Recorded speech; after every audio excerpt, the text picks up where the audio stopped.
Let's talk about the top 10 most expensive Indiana Jones themed minifigures ever for this episode of Minifig Minute. This comes as a request from several of you, and I want you to tell me what my next video should be. So leave a comment down below and maybe I'll pick it. As of today, there's about 60 Indiana Jones themed minifigures based off of the first 4 movies, but there are no sets or minifigures based off of the newest movie, Dial of Destiny. For this list, we're going to go cheapest to most expensive, with 10th place going to Willie Scott. This character made her debut in the second movie, Temple of Doom, and this outfit is based off of the opening sequence. She's got this transparent red tiara, which is exclusive to her, this hairpiece that we've seen on a couple other minifigures, and the head has dual printing on it, which we'll see on another Willie Scott minifigure. She's got printing on both the front and back of the torso, which again is based off of this style right here, which looks primarily gold in the film, but they kind of went more red for the minifigure. She only came out in one set, the Shanghai Chase from 2009, and as of right now, she's worth about $20. In 9th place, we have got the minifigure known as Temple Guard 2. Now, I had to watch Temple of Doom a few times to figure out which one it is exactly, but it is the guard that fights Indiana Jones on top of the conveyor belt. The turban that he's wearing is relatively rare, only appearing on 3 other minifigures. The head is unique to him alone, and the torso is beautifully recreated from what we see on the film. It's an exact duplication. The legs are just your basic black legs. He's only appeared in one set, the Temple of Doom from 2009, and as of right now, he's worth about $21.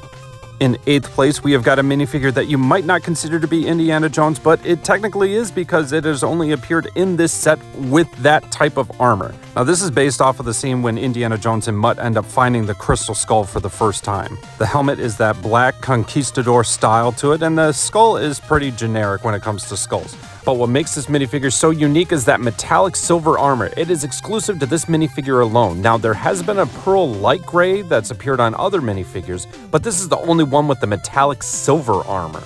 And I just love the way it shines in the light. It's only appeared in one set, the Chowchilla Cemetery Battle, and he's currently worth about $22. So if you want to do some army building, it's going to cost you a lot. In 7th place, we've got Dr. Jones in the light bluish gray suit. This is based off of the entire Italy sequence in which they go underground, they have the rats, there's the fire, there's the boat chase. I love that entire sequence. Now, every part of this minifigure can be found on other minifigs except for the torso. That's completely unique to Dr. Jones himself. He only appeared in one set, the Venice Canal Chase from 2009, and as of right now, he is worth about $24. In 6th place, we have got our first repeat character, which is Willie Scott's Sacrificial outfit. This is based off of the second movie, Temple of Doom, when she is being sacrificed. Here's a better look of the outfit. Now, her hair has appeared on several other minifigures. The head has appeared on the other Willie Scott minifigure, but those are the only 2 minifigures it's shown up on. And then the torso and the legs are completely unique to her alone, but there's only printing on the front. She's only appeared in one set, the Temple of Doom from 2009, and as of right now, she is worth about $25. We're coming into top 5 territory here with Indiana Jones, open shirt, reddish-brown fedora, open mouth, lopsided grin. This is based off of the end sequence from Temple of Doom. The minifigure includes Indiana Jones' iconic fedora, as well as this lopsided grin, which we have seen on 2 other minifigures that aren't Indiana Jones, a Star Wars Endor Rebel, and King George's Officer from Pirates of the Caribbean. In fact, the only part of this minifigure that's unique to him alone is the torso. We've seen the legs on other Indiana Jones minifigures, and he only came out in one set, the Temple of Doom from 2009. And as of today, this minifigure is worth about $30.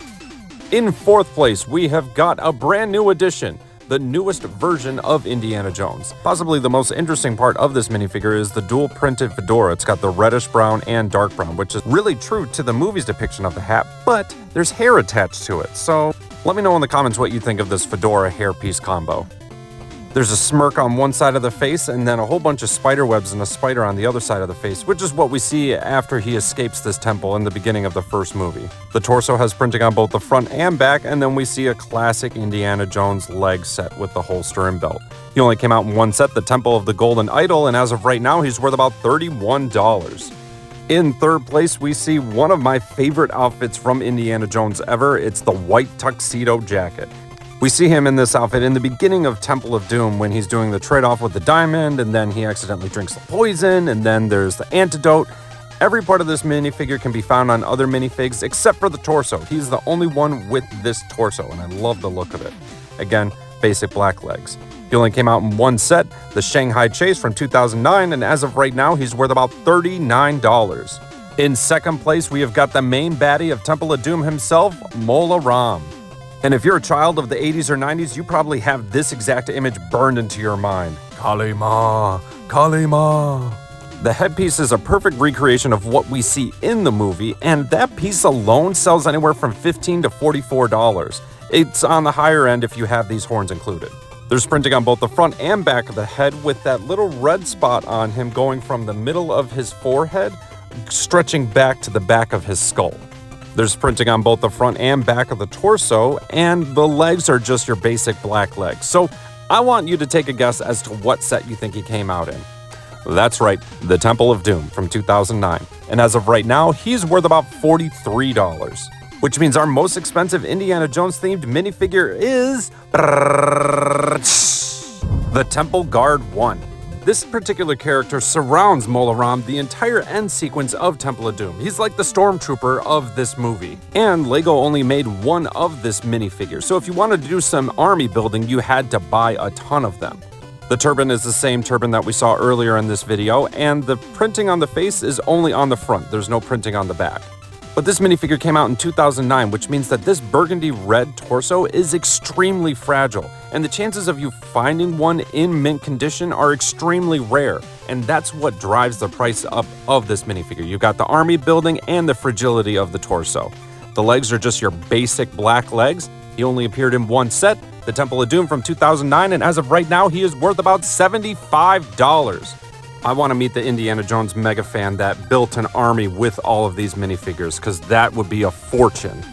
So, if you have all of these minifigures, you got about $331. Be sure to let me know in the comments which ones you have, and as always, this is Mikey Brickman with a Minifiggin' Minute.